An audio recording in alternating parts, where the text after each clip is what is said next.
Let's start with honesty. The image we have in our heads about wealth, most of it isn't really ours. It has been taught to us, shaped by centuries of winners. And who has been winning for centuries? The West. They tell the story like this. The Renaissance bursts onto the scene. Then the Industrial Revolution. Banks open, stock markets rise, modern states appear, as if prosperity, money, and complex systems were invented there for the first time. But here's the fascinating truth. Long before this narrative even began, in a completely different part of the world, a system had already been carefully designed, a system where trade, knowledge, trust, and urban planning formed an interconnected organism. And at the center of this intricate system was Baghdad. This was not a city of fairy tales, not a backdrop for legends. It was the beating heart of economic design, where every street, every market, and every law was calculated to make wealth flow and knowledge thrive.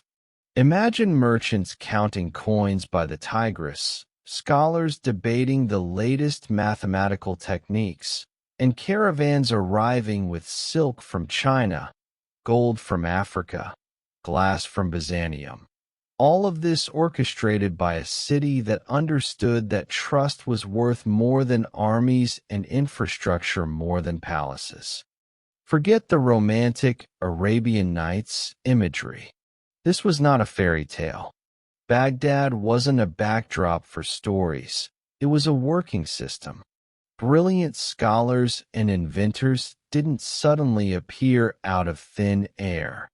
They were the outcome of a carefully structured society, where every street, market, and law contributed to a functioning economy. Citizens from merchants to mathematicians understood their role in the system. Knowledge, trade, and governance were intertwined. Merchants tracked the flow of gold and silk with meticulous record-keeping. Scholars solved complex problems that had direct applications in taxation, navigation, and astronomy. Every decision had a ripple effect across the city's trade network. Baghdad was designed to function, not to impress.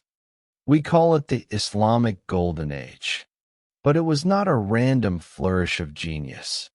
The House of Wisdom was not merely a library. It was a hub for economic growth, knowledge application, and practical innovation. Greek mathematics, Indian numerals, Persian administrative systems, all were adopted and implemented. Knowledge directly translated into wealth and societal stability. Scholar mathematicians designed accounting methods, astronomers improved navigation for caravans, and doctors extended productive lifespans. The city thrived because knowledge was systematically applied, not hoarded or debated in isolation. The year is 762. Caliph al-Mansur declares, "We will build a new capital." Radical. Most rulers would simply take an existing city, place a palace, and declare it the capital. Mansur said, "No, we start from scratch." From the very first brick, Baghdad was designed to be a living, functioning organism. Administration, commerce, and neighborhoods weren't afterthoughts. They were core to the city's DNA. Every street, canal, and bridge served a purpose: efficiency, safety, and the smooth flow of goods and information. Baghdad was designed in a perfect circle: administrative buildings at the center, markets and neighborhoods radiating outward, roads connecting everything seamlessly. Power, trade, and daily life weren't separate entities, they intertwined. Modern urban planners talk about pedestrian flow, trade hubs, and zoning. It all existed in Baghdad over 1,000 years ago. Function, not vanity, drove its design. Merchants, scholars, and bureaucrats moved effortlessly through interconnected districts, ensuring efficiency, security, and prosperity. Baghdad's location was pure chess. At the crossroads of east-west and north-south trade routes, the Tigris River ran like a lifeline through the city. Silk from China, spices from India, gold from Africa, glass from Byzantium, all converged here. But Baghdad wasn't just a stop on the map. It was the brain of trade. Roads, bridges, and canals were engineered to maximize flow. Every canal allowed goods to reach marketplaces without bottlenecks. Security patrols ensured caravans could move safely. Merchants, knowing they were protected and their goods accounted for, invested boldly, fueling growth across the region. Wealth wasn't built on armies alone. Baghdad understood trust is the real currency. Merchants knew taxes were predictable, rules clear, and courts enforced contracts. Fraud had serious penalties, scales were checked, and disputes were resolved efficiently. This made money flow instead of stagnate. Stagnant wealth doesn't create growth, flowing wealth does. People trusted the system. They invested. Markets thrived. Caravans traveled farther. Knowledge spread.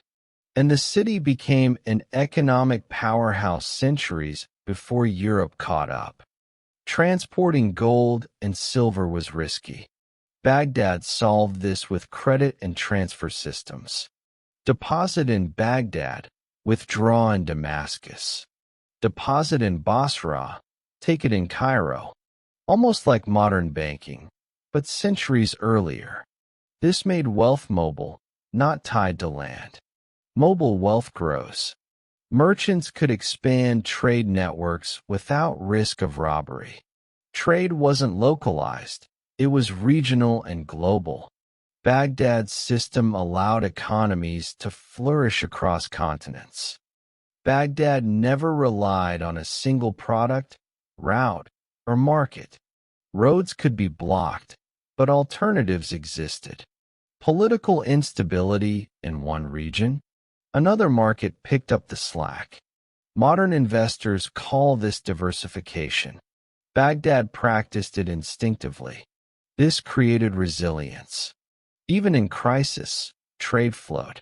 The city's economy was shock-proof centuries before modern economic theories emerged.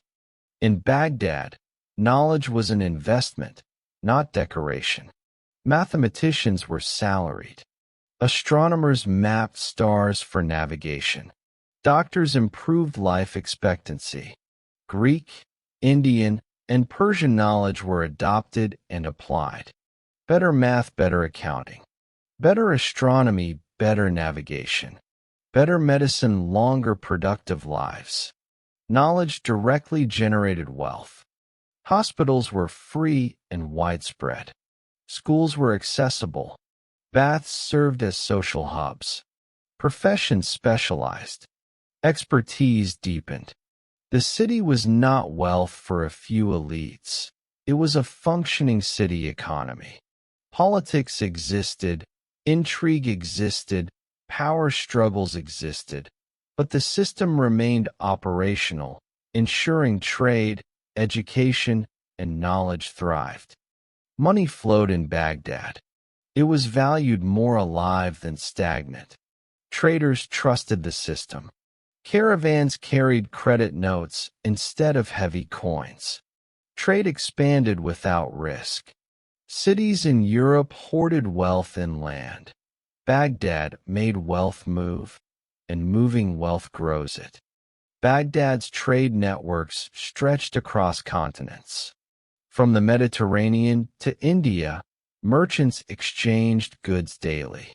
The city ensured roads were safe, marketplaces regulated, and trade laws enforced. This created predictability. Merchants could plan long journeys without fear. Caravans connected cities like Damascus, Cairo, Basra, and beyond. This network didn't just move goods, it moved wealth, knowledge, and culture. Baghdad became a hub for innovation because ideas traveled alongside silk and gold. The House of Wisdom wasn't static. Scholars debated, translated, and innovated constantly. Greek geometry, Indian numerals, and Persian administrative methods were implemented in trade, navigation, and taxation. Knowledge wasn't theoretical, it directly impacted wealth. Astronomers calculated caravan routes. Mathematicians optimized taxation. Physicians improved workforce productivity. Baghdad integrated knowledge as infrastructure. Instead of hoarding gold, Baghdad used a credit system. Deposit in one city, withdraw in another. Money was fluid and protected. Fraud penalties were strict. This allowed merchants to travel safely. Trade expanded without risk. Wealth multiplied through circulation. Baghdad's economy was a living organism, where trust and flow mattered more than coins. Hospitals, schools, and baths were public and accessible. Knowledge, health, and social interaction were designed into the city. Professions specialized. Markets thrived. Education was widespread. The economy was inclusive, not elitist. Baghdad's infrastructure connected society, not just commerce. Citizens trusted the system, and this trust fueled growth for centuries. Baghdad minimized risk through diversification. Roads, markets, and trade routes were multiple. Political instability in one region didn't collapse trade. This created a resilient economy. The city absorbed shocks, maintained trust, and ensured continuity of commerce. Baghdad's planners understood centuries before modern economics. Risk mitigation is wealth preservation. Collapse wasn't sudden. Contracts breached. Taxes delayed. Governors defied central authority. Soldiers demanded more. Small failures accumulated. Trust eroded. By the time the Mongols arrived, Baghdad's system was already weakened. The Mongols didn't destroy a strong city. They shattered an overextended one. Knowledge scattered. Money froze. Flow stopped.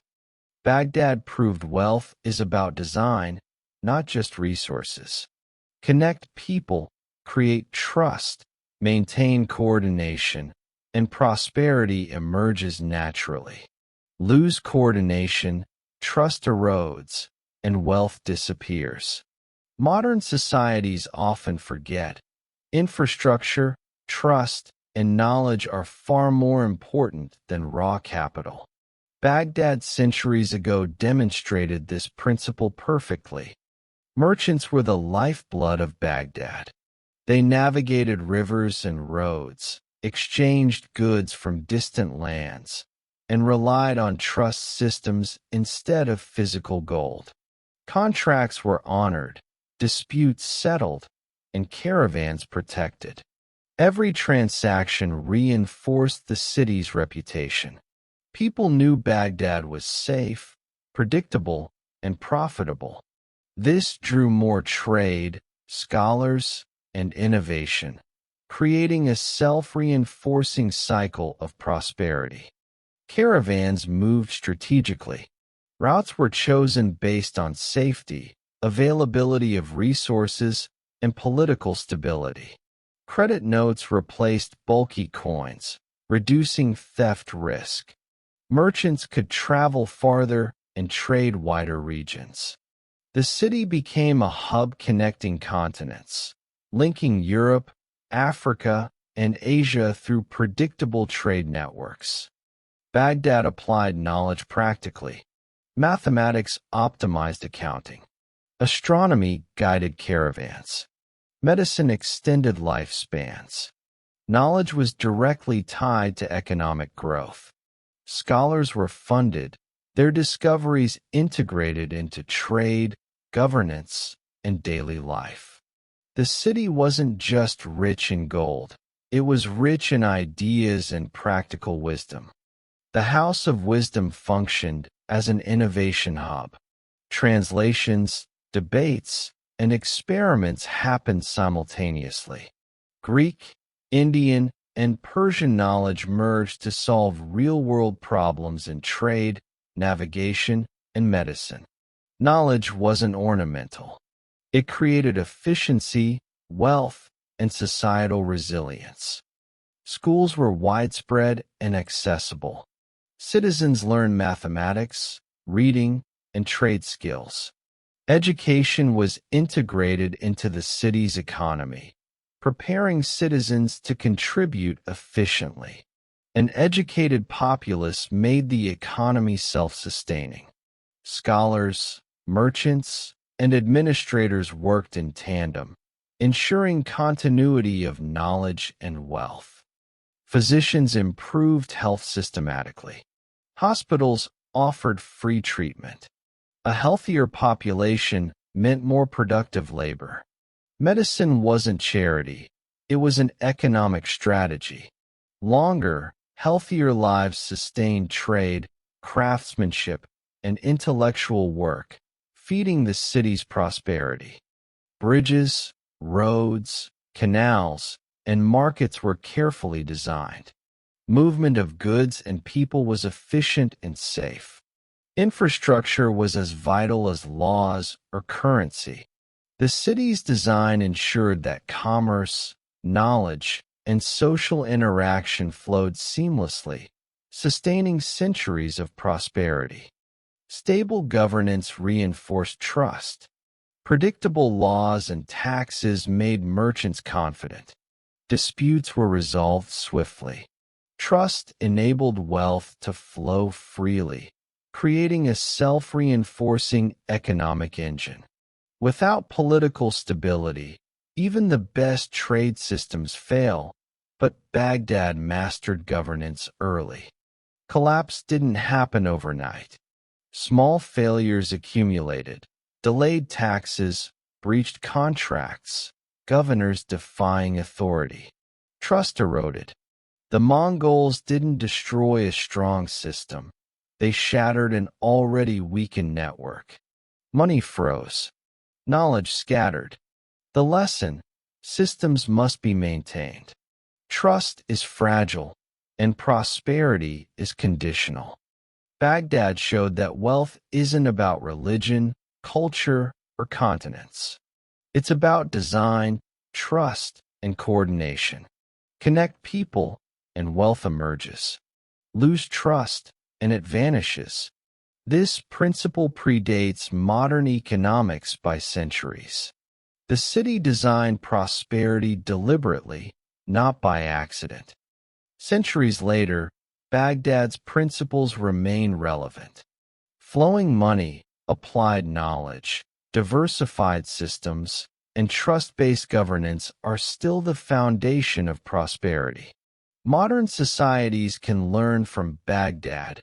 Infrastructure, coordination, and trust trump raw resources. Wealth can be designed, and Baghdad was the master architect.